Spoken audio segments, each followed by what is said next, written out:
Un enfant qui grandit, qui devient adulte. Autrement dit, quand tu as vécu... OK, je vais y aller étape par étape. Il y a des preuves que quand tu as subi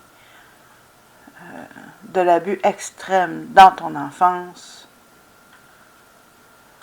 ton cerveau a été transformé. Pas qu'il y ait des parties de ton cerveau qui sont mortes. Et c'est ça, il faut faire attention. Il ne faut pas penser parce que ton cerveau a été transformé qu'il ne peut pas être, que ces parties-là qui ont été, on va dire, abîmées, ne peuvent pas être réactivées. Mais je ne peux pas nier. Je peux vraiment pas nier que quand tu es abusé, lorsque tu es enfant, quand tu es enfant, tu es sur le mode bêta. Tu es sur le mode hypnose. Tu gobes tout. Tu es comme une éponge. Fait que c'est sûr que d'être abusé pendant cette période-là, c'est assez particulier, on va dire. Ce qu'elle est en train de dire, quand elle parle de la mer Noire, elle dit qu'il n'y a pas question de victimes. Ça n'existe pas des victimes. Je suis d'accord puis je suis pas d'accord. Tu sais? Là où je suis d'accord, c'est que on devient éventuellement adulte, puis même si on a vécu certaines choses épouvantables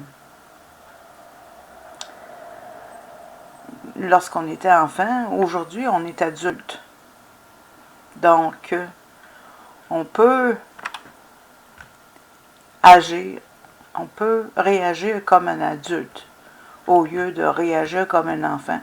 C'est ça qui arrive, c'est que il y a trop de personnes qui ont été abusées quand ils étaient enfants, puis qu'encore aujourd'hui, ils sont adultes, ils sont des adultes, puis même des fois, sont des personnes âgées, et puis ils réagissent encore comme des enfants, parce qu'ils n'ont pas appris à gérer leur trauma d'une façon adulte.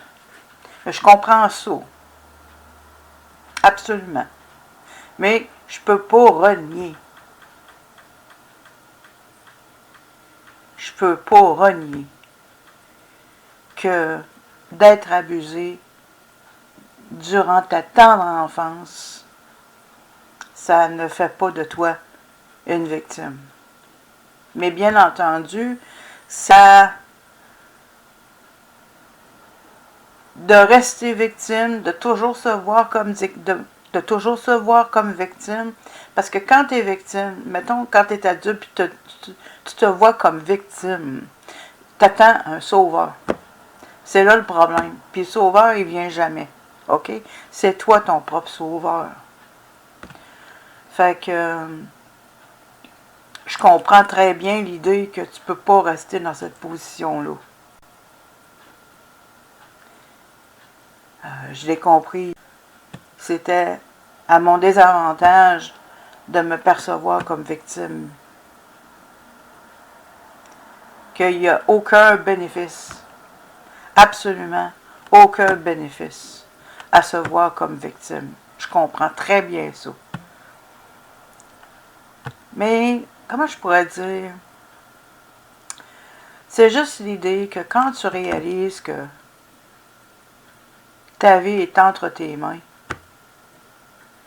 il ne faut pas que tu sois trop dur avec toi-même. Tu sais? Parce que le fait de dire, ben là, l'histoire de victime, ça n'existe pas, ben, c'est vrai puis c'est pas vrai. Basé sur ce que j'ai dit précédemment.